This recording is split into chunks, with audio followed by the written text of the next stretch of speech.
Ouça o Agro, Gestão e Mercado, com Emily Mourão, um podcast do Sistema CNA Senar. Olá, esse é mais um episódio do podcast Ouça o Agro, Gestão e Mercado, seu podcast sobre mercados agropecuários. Hoje voltamos a falar sobre sustentabilidade. Bom, no episódio 47 do podcast, nós entrevistamos o Nelson, coordenador de sustentabilidade aqui da CNA, e contextualizamos o que é a COP, a importância da conferência, quais as metas brasileiras para mitigação e adaptação às mudanças climáticas e o posicionamento dos produtores que seria levado à COP por meio da CNA. Na ocasião, nós prometemos que voltaríamos com mais um episódio sobre os resultados do Brasil pós-conferência e os principais assuntos discutidos entre as partes. Portanto, o episódio de hoje é COP27, negociações, resultados e expectativas para o Brasil. Eu sou Emily Mourão, assessora técnica da CNA.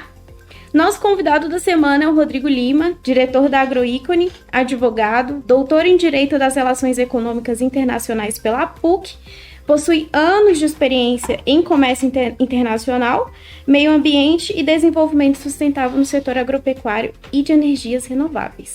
O Rodrigo esteve na COP e acompanhou de perto as principais negociações. Rodrigo, seja muito bem-vindo ao nosso podcast.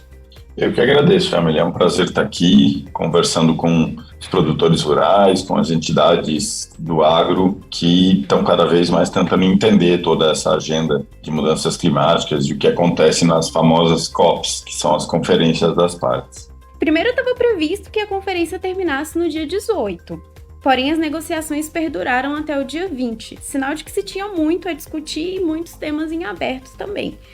A perspectiva era que a COP27 fosse a COP da implementação, em que instrumentos das COPs anteriores fossem efetivamente discutidos, então como financiamento, mercado de carbono e os mecanismos de adaptação. Porém, temas importantes como a regulamentação do mercado de carbono foram deixados para o ano que vem. Na sua visão, o que avançou em relação aos principais temas que afetam a agropecuária brasileira? Tem tanto tema e tanto grupo trabalhando os temas da Convenção do Clima e do Acordo de Paris, que não necessariamente você tem decisões substantivas, né? Decisões que são absolutamente inovadoras em toda a COP. E nessa COP, como COP de implementação porque o Acordo de Paris começou a ser contabilizado a partir do ano passado, 2021, e aí se espera que os países adotem e implementem as ações que eles se comprometeram para alcançar as suas metas climáticas. Por isso o COP da implementação. Então, se eu puder destacar uma decisão importante dessa COP, é o acordo para começar a negociar um fundo de perdas e danos para ajudar os países de menor desenvolvimento relativo e alguns países em desenvolvimento quando eles tenham efetivamente impactos muito grandes em relação por conta do aquecimento global, e aí eles poderiam acessar recursos de um fundo. Mas basicamente é um tema importante que já vem sendo discutido há anos, perdas e danos, e agora se acordou negociar um fundo até ano que vem. Então, o fundo não foi nem criado nessa COP. Isso é uma coisa que, para a agricultura brasileira, eu acho que não traz impacto algum. Países muito pequenos e muito pobres poderiam, em algum momento, beneficiar disso, mas acho que para a agricultura brasileira não tem correlação direta, tá? Então, essa decisão é uma decisão importante, mas ainda muito contexto para acordar que sim, vamos criar esse fundo e como é que vai ser, vai depender do que virá para frente, tá? Mercado de carbono, as grandes decisões do mercado de carbono foram tomadas na COP26 em Glasgow, ano passado, e as decisões da COP27 sobre o artigo 62 e 64, que define os mecanismos de mercado de carbono, elas são decisões importantes, mas são decisões operacionais. Por quê? Tem tanto detalhe de funcionamento dos mecanismos do mercado de carbono que o fato de ter sido aprovadas as regras, a espinha dorsal dos mecanismos ano passado, não significa que já está tudo pronto e já vai começar a acontecer o mercado. Você precisa definir o órgão de supervisão do artigo 64 do mercado de carbono, os detalhes dos acordos cooperativos, do mecanismo do artigo 6.2, e como é que os países vão ter que trazer os seus relatórios, e aí depois quais são os requisitos desses relatórios, ou seja, são decisões importantes para ajudar a conformar esses dois mecanismos de mercado de carbono, mas ainda assim tem vários detalhes que vão ter que ser negociados no ano que vem. Mas isso faz parte, é assim, e eu acho que é importante segurar um pouco as expectativas, né? Eu vejo que muita gente fica achando que está tudo atrasado, não se resolveu nada. Não é em um ano que você ia colocar o mercado de carbono para funcionar e está todo mundo ganhando dinheiro e só a gente não está ganhando dinheiro, tem alguma coisa errada, precisamos entender o que a gente está deixando de fazer. As decisões na COP são tomadas por consenso, então você tem que ter, são quase 200 países que estão lá sentados negociando e tem que estar todo mundo de acordo com tudo para poder adotar as decisões. Então é lento, é natural que seja assim. Em relação, então, às negociações do Comitê de Coronívia, eles trouxeram alguns resultados bem interessantes para a agropecuária. Então, eu queria que você dissesse para a gente um pouquinho o que é o Grupo de Coronívia, o comitê, e por que isso representa um avanço para o setor. Ótimo, esse ponto, a meu ver, é super importante, porque apesar dessa decisão adotada lá no Egito ser uma decisão menor no contexto global da conferência, né, ela é muito importante para a agropecuária, sim. Por quê?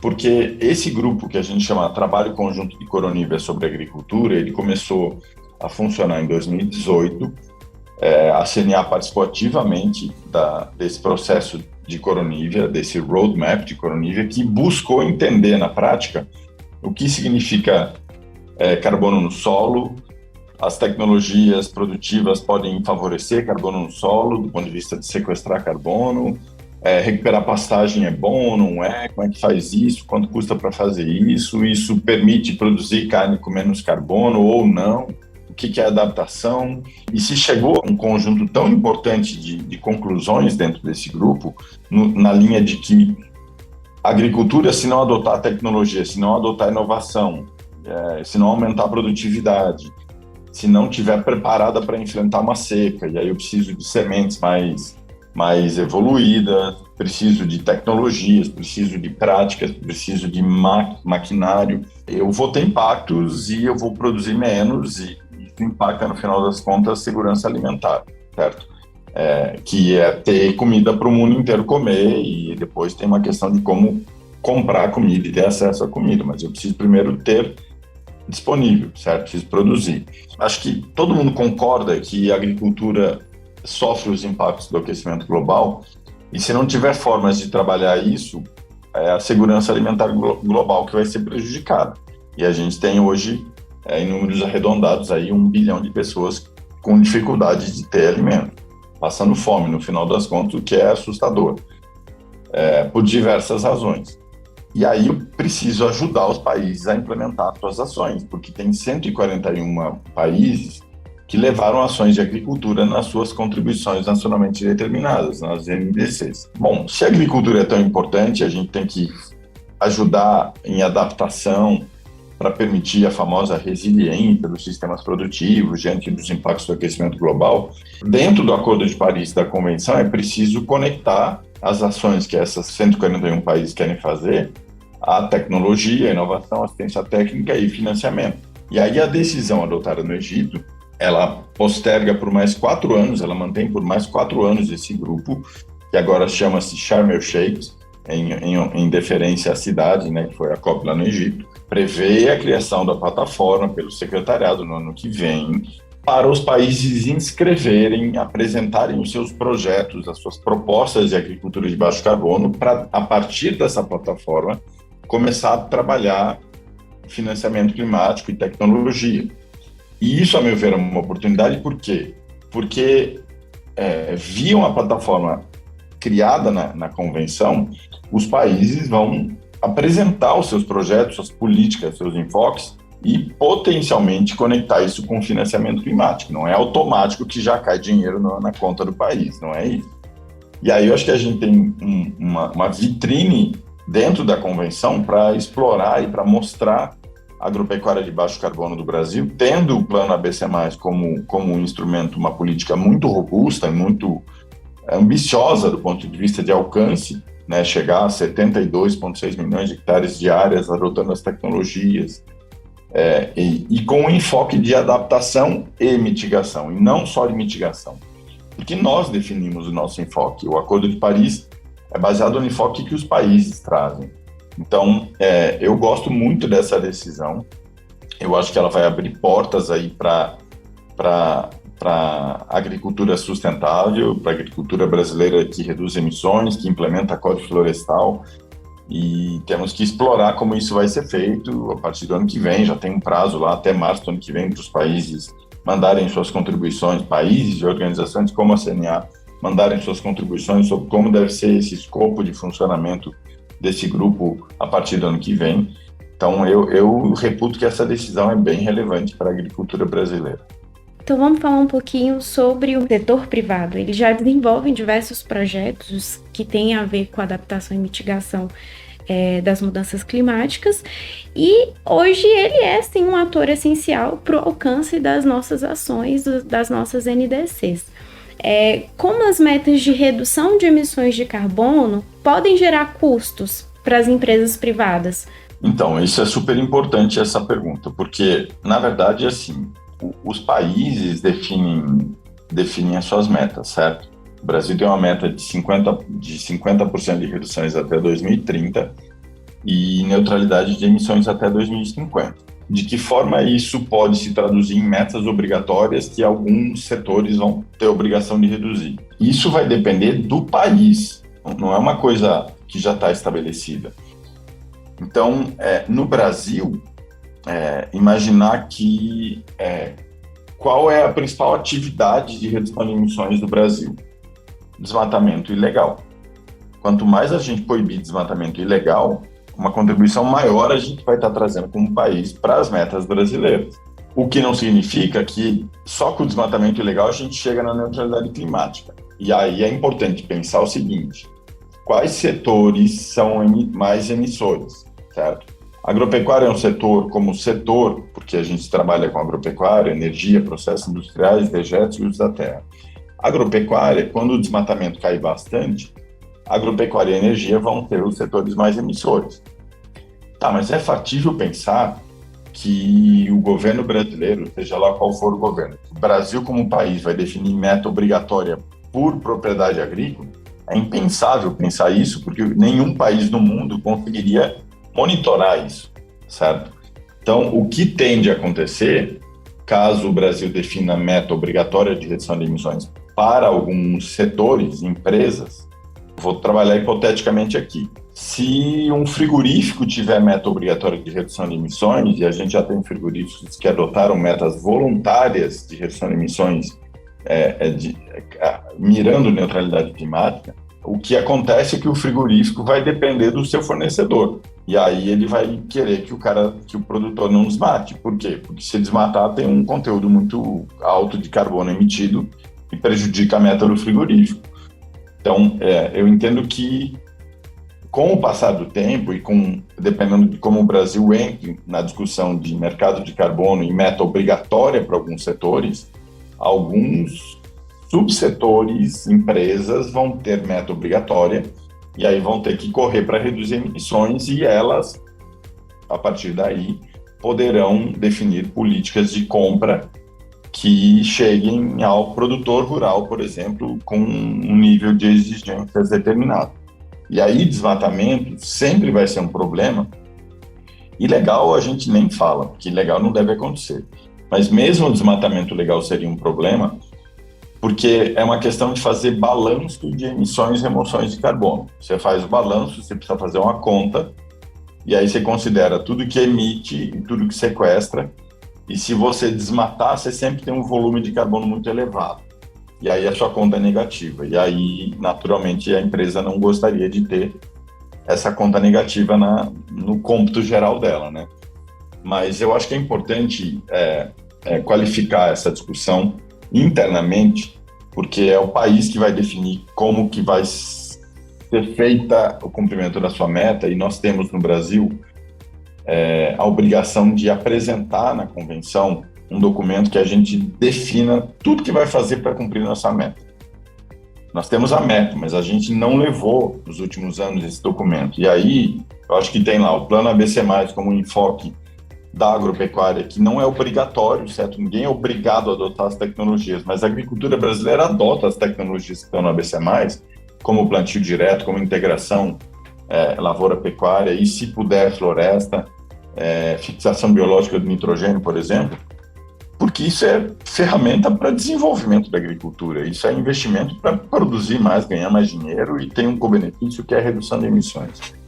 Então, eu acho que isso a gente tem que trabalhar como país para levar, então, o ABC+, o RenovaBio na área de biocombustíveis dentro da porteira, o plano de redução de desmatamento ilegal, a implementação do Código Florestal, como as ações que compõem o conjunto de ações que o Brasil vai considerar para fazer suas contas e mostrar que estamos na direção de cumprir nossa meta ou não estamos. E aí, como o Brasil vai tratar metas obrigatórias para alguns setores, é uma conversa que precisa amadurecer bastante. Bom, entrando então nos mecanismos de transparência, você pode explicar um pouquinho para a gente o que é e qual é a importância dessa discussão? Se puder fazer um link com o mercado e como a sociedade vê o acordo e as contribuições do Brasil nas mudanças climáticas? Sim, isso é super importante. O Acordo de Paris, né, de novo, ele é baseado no que os países trouxeram como suas metas e o que vão fazer para cumprir suas metas. Então, não é algo impositivo, certo? Não existe no Acordo de Paris nada que fala assim, se você tem muita emissão de agropecuária, você tem que cortar tanto do seu rebanho por conta do metano. Não existe isso no Acordo de Paris, tá? É importante ficar claro.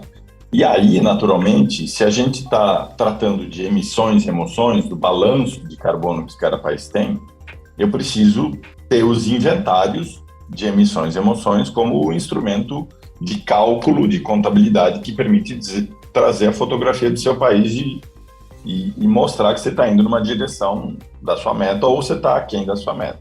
E aí a agenda de transparência, ela é super, do artigo 13 lá do Acordo de Paris, ela é super contábil, por assim dizer, porque ela permite e ela exige que os países façam inventários de emissão e remoção a cada 2 anos, e isso ainda não está acontecendo, certo?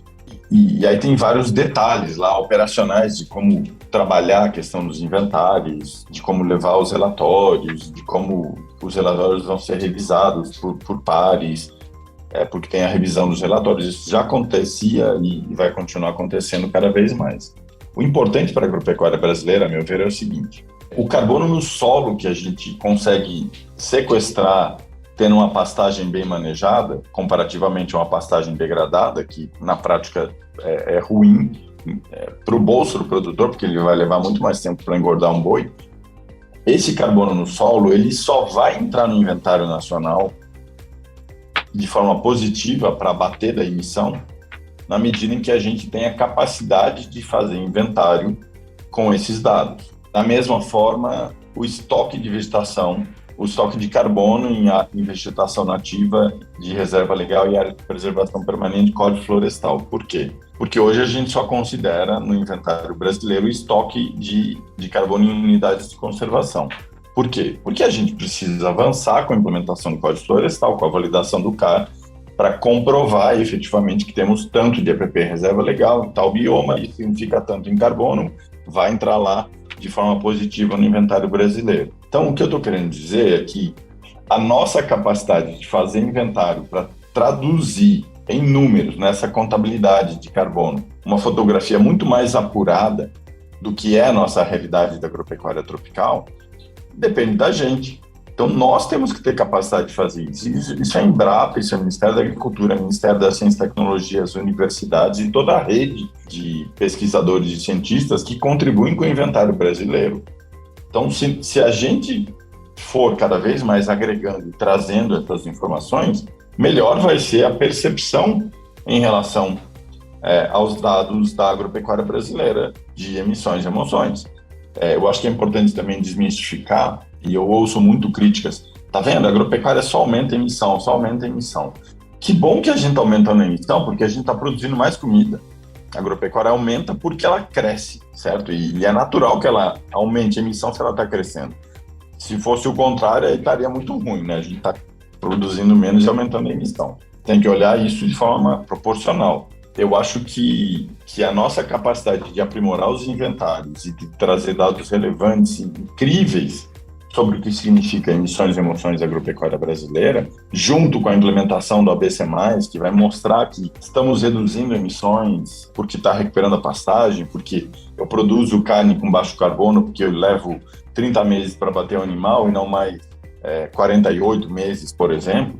Isso tudo vai trazer, a meu ver, e nós temos capacidade de fazer isso, vai trazer elementos que provam que a nossa agropecuária ela ajuda a reduzir emissões, que ela é parte da solução para o aquecimento global e para a fome no mundo. Porque está claro, e essa decisão lá do Coronívia agora da COP27 mostra que não é só agropecuária e mudanças do clima, é agropecuária e mudanças do clima e segurança alimentar, que nós temos que produzir comida. E aí o enfoque do Brasil é vamos produzir, reduzindo emissões, fazendo plantio direto, e isso é regenerativo porque eu preciso ter solo fértil. Se não tiver solo fértil, nenhum sistema produtivo vai conseguir produzir comida, certo? Pelo menos como poderia, fazendo integração das culturas. Isso é bom para o solo, isso é bom para diversificar os produtos que saem da mesma área, isso é bom para balanço de emissões, adotando fertilizantes nitrogenados, sim, porque a gente vai ter que ter fertilizante, mas a gente tem bioinsumo e a gente tem fixação biológica do nitrogênio, ou seja, não existe uma receita de como deve ser feito.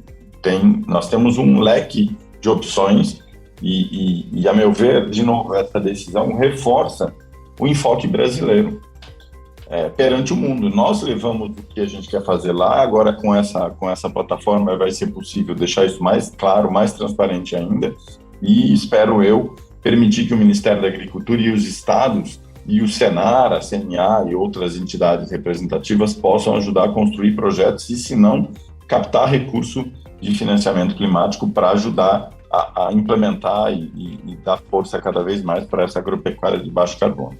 Eu acho que pela última fala a gente já conseguiu perceber qual foi a mensagem principal que o Brasil deixou na COP. Estamos trabalhando para ser sustentável ainda mais e ainda produzimos alimento. Rodrigo, muito obrigada pela entrevista. Foi ótimo. Fico à vontade para conversar com vocês sempre. Acho que essa agenda é super relevante e parabenizar a CNA por participar das COPs, por levar um documento sempre para os negociadores, olhando para o que está acontecendo, o que está em jogo. Ano que vem a COP vai ser em Dubai e tem muita coisa vai acontecer até lá. Eu acho que esse grupo aí de Coronívia, agora Sharm el-Sheikh, vai dar bastante trabalho ainda, vamos ouvir falar muito disso.